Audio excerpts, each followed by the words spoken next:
We're back. It's another episode of The Wire.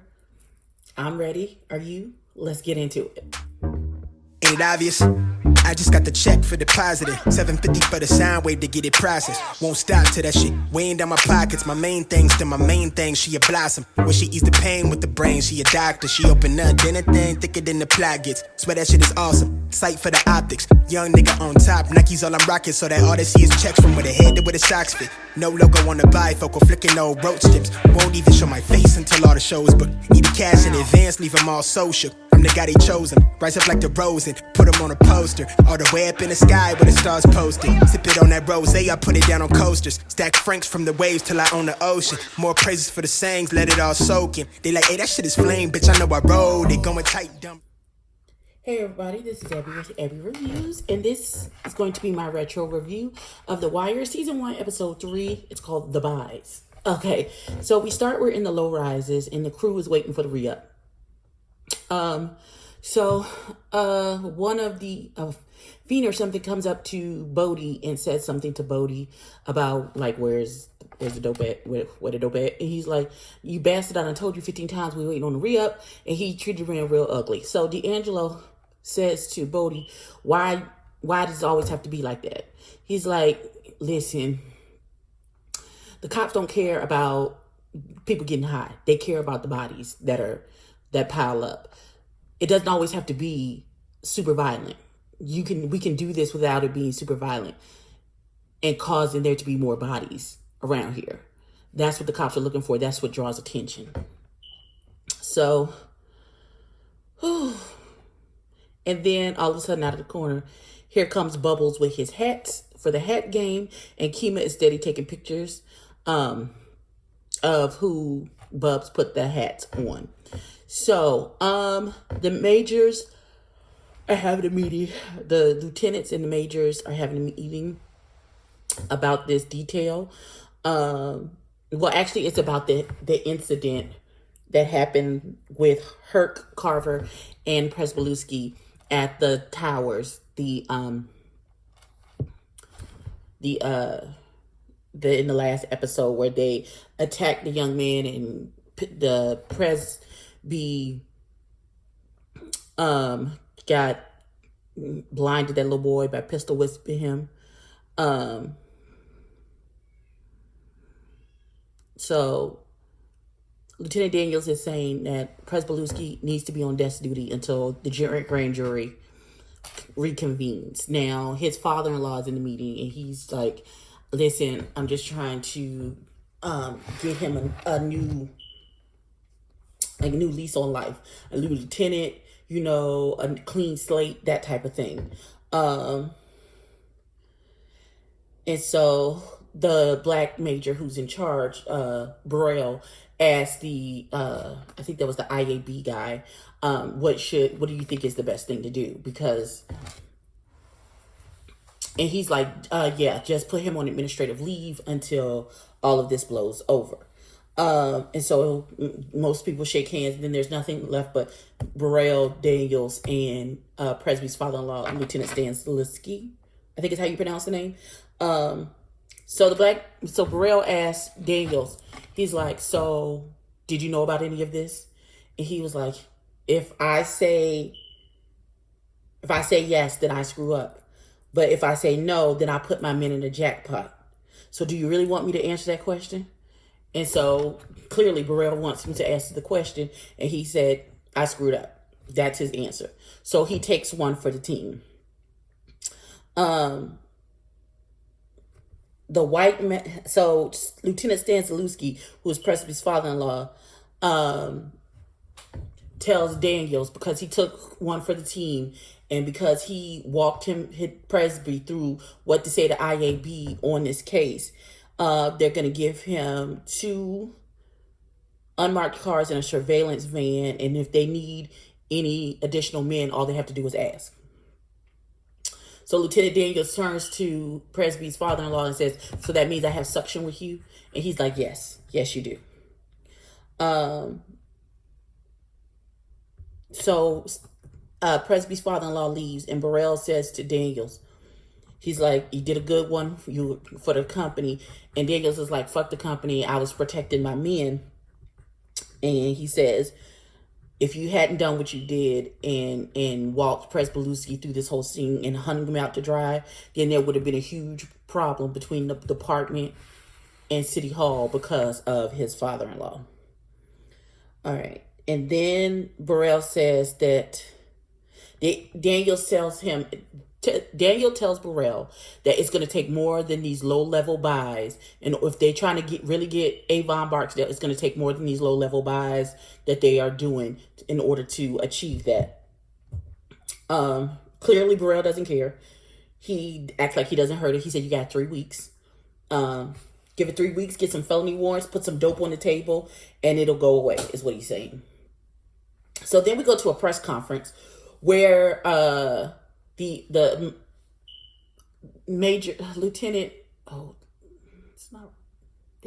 Lieutenant Rawls, who is McNulty's boss over in homicide, is spinning the narrative that Mr. Gantt's murder had nothing to do with him being a witness, even though we all know that's not true. Oh gosh. McNulty and Kimla are kind of looking at the press conference on TV, and they're talking about Avon Barksdale and how they don't have a photo for him. About how he doesn't have anything in his name. You know, he lives from place to place.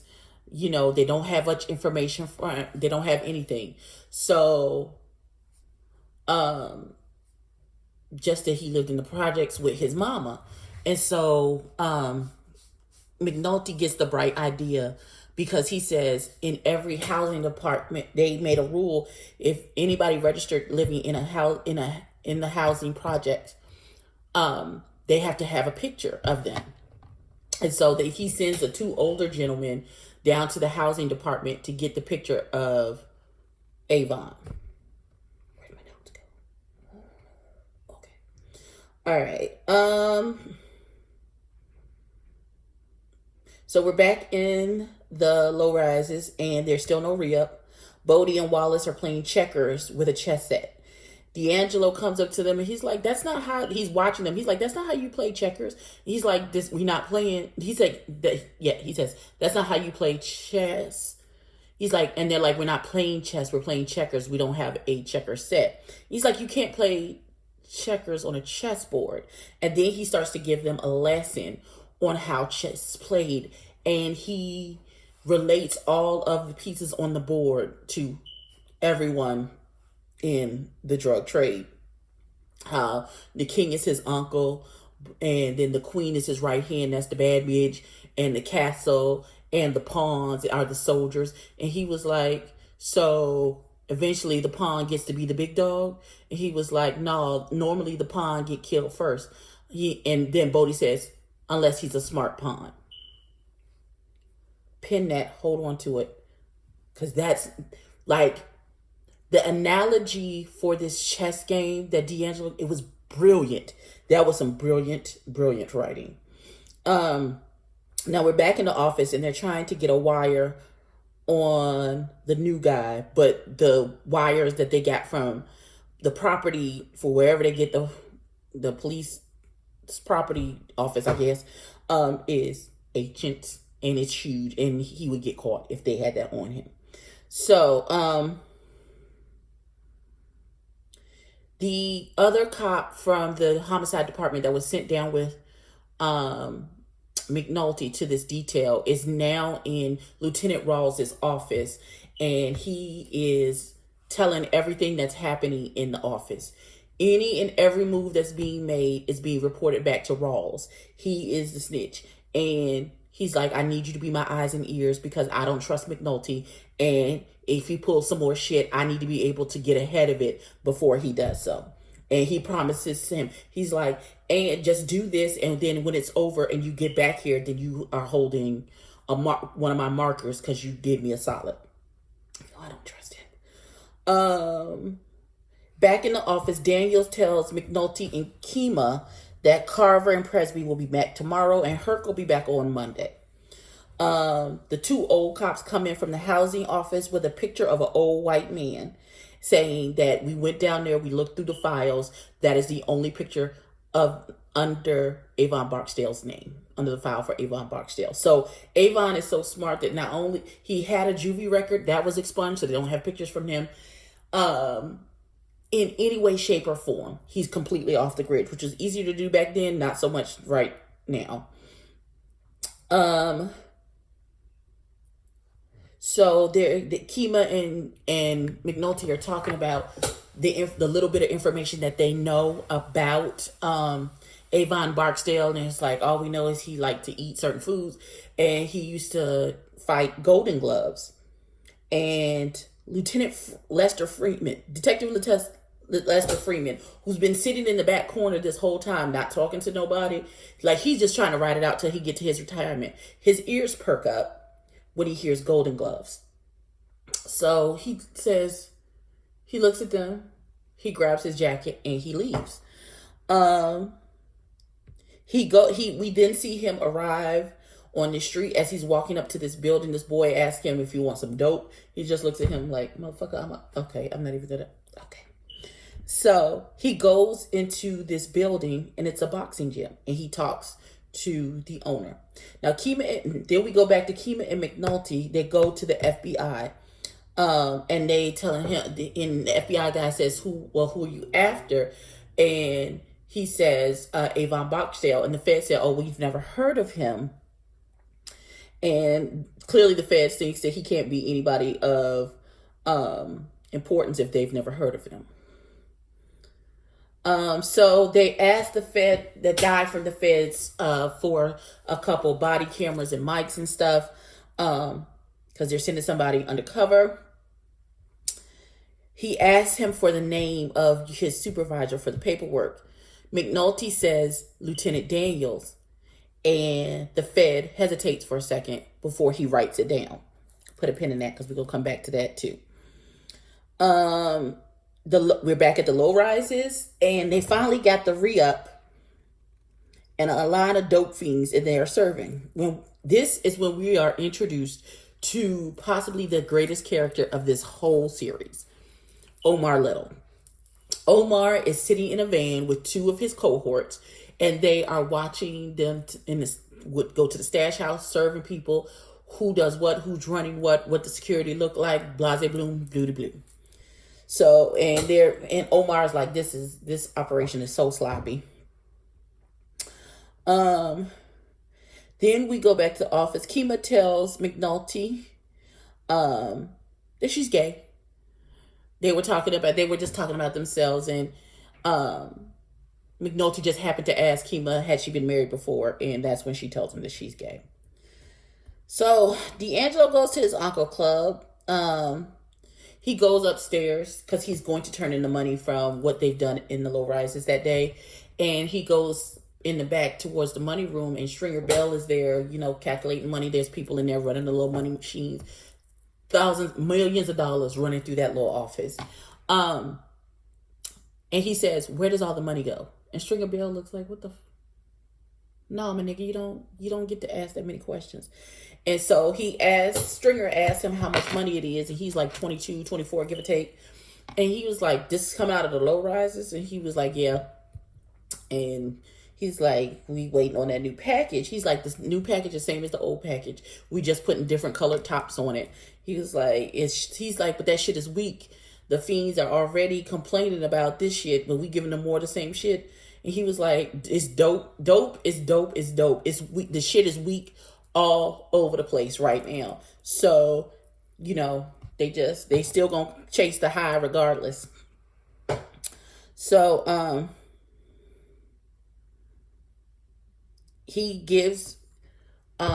Stringer Bell gives D'Angelo some extra money and tell him it's a bonus, spending on something he normally wouldn't. So this retarded little boy goes downstairs, and the little blind bird who was a stripper last week talking to him, and that he pushed off, he starts talking to her. He was like, you remember me from last week? She was like, did you spend any money? And he was like, no. And then she's like, well, then no, I don't remember you. Like, that's not how That's not how this works. I am super shiny to have no sparkle on my face, but whatever. Okay. And already he's talking too much to the bird. He's telling the bird that he's his uncle's right-hand man and blah, blah, blah. He's like, oh, you know Lottie, who is on paper the owner of the strip club? And he was like, no, my uncle's the money man behind everything. And she was like, oh, and who are you? And he was like, he's his right-hand man. Lies.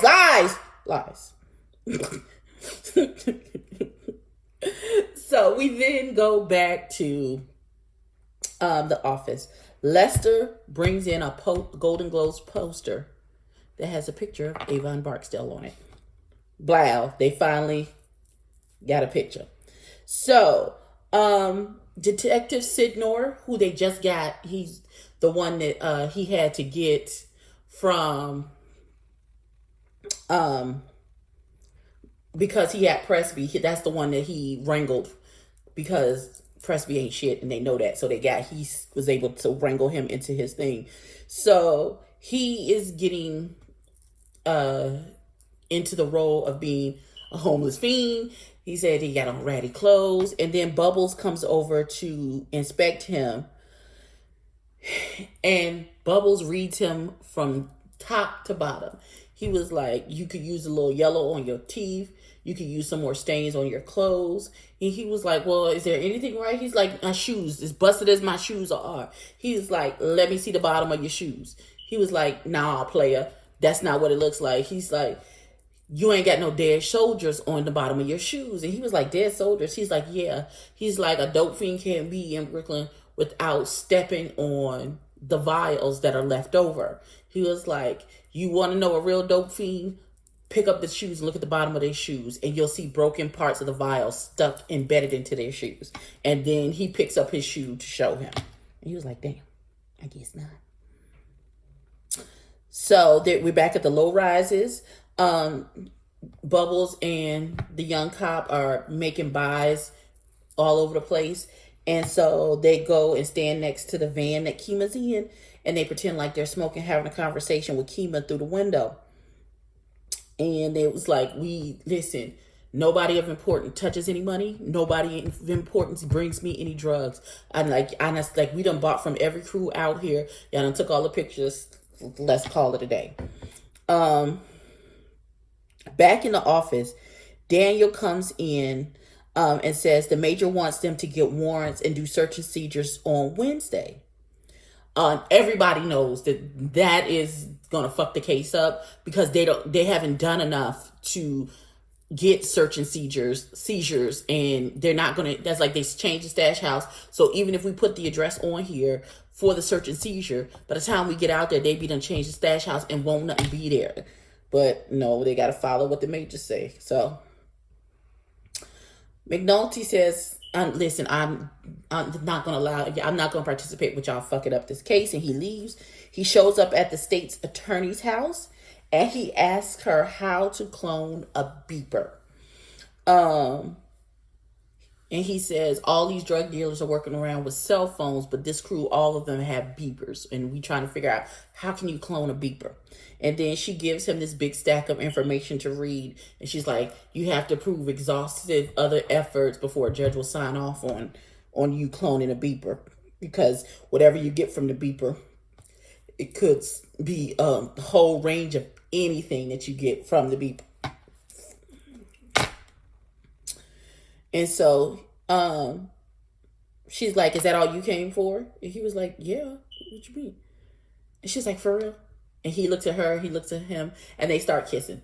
And then she says, wait a minute. So when you are married, the date was at a Best Western. But now that you're single, you come to my house in the middle of the night and ask about how to do a pager intercept. And she's like, you full of shit. And he was like, nope, no, we full of my dick. And they end up having sex. So we go back to the low rises. The re-up comes in, and then Omar comes in and robs the stash house. While this was happening, D'Angelo had gone off to a takeout restaurant to get something to eat. Now Bubbles saw the whole thing, and got the tag of the van. Now they're about to execute these warrants. McNulty refuses to go out with the team. And Daniels is like, now you're trying to show me up and you're not going to go with the team? Well, you must be sick then if you're not going out with the team. He's like, no, I'm not going to pretend I'm sick. I don't believe in this. I don't think you're doing the right thing. I refuse to help you. Point blank period. And he's like, no, you're sick. You're going to write this paper up to say, I can't go out with the team because my tummy hurts. He's like, fuck that and fuck you and I'm out. And he walks out the door. So we back at the low rises and Weebay is yelling at D'Angelo about them getting robbed. And he's like, you know, the re-up was coming in. You ought to have your security tighter. You be watching. You supposed to stay there until everything is completed and da-da-da-da-da. And then where was your ass but out at some fucking restaurant getting some food? D'Angelo tried to shoot himself some bail, like, how was I supposed to know? And he's like, you think doing too much thinking.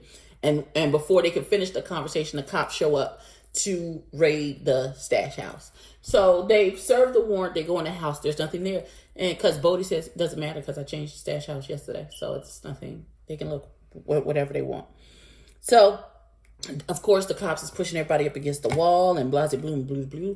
One of the young men hit one of the older white cops, hits him in the head, forearm, something. He hurts that man and he falls down. So that gives Herc, Carver, and Kima, I guess they felt open invitation to beat this boy. They hitting him with a nightstick. They kicking him in his, they beat the bricks off this boy. But you know what they got? Nothing. Got no drugs, no guns, no nothing.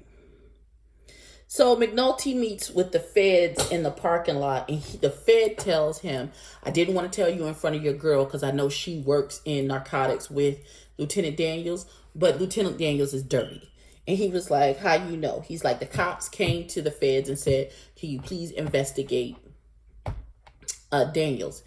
They said Daniels had an extra $100,000 of liquid funds that no cop should have. And so McNulty immediately starts asking questions. He's like, well, maybe he goes to Atlantic City. Maybe he won the money. You know, did y'all do any further investigations as to where the money came from? And he says, no, they took the information that they had to Burrell, and that's the last they heard of it. And nothing happened. So we're getting a little bit more insight as to what may be the specific relationship between Burrell and Daniels. That is how the episode ended. Listen, I love this show. Like, I really want to binge watch it. So, like, I want to go to the next episode so bad, but I'm going to hold it because I want to do this correctly for you guys so that we get a thorough retro review. So that is it for me. If you've watched episode 3, please jump down in my comments. Tell me what was your favorite part. My personal favorite part was D'Angelo explaining the chess game in this particular episode. I just thought it was a brilliant piece of writing, and it was very, very true. Please like, comment, and subscribe. Tell a friend to tell a friend, and I will catch you in the next one.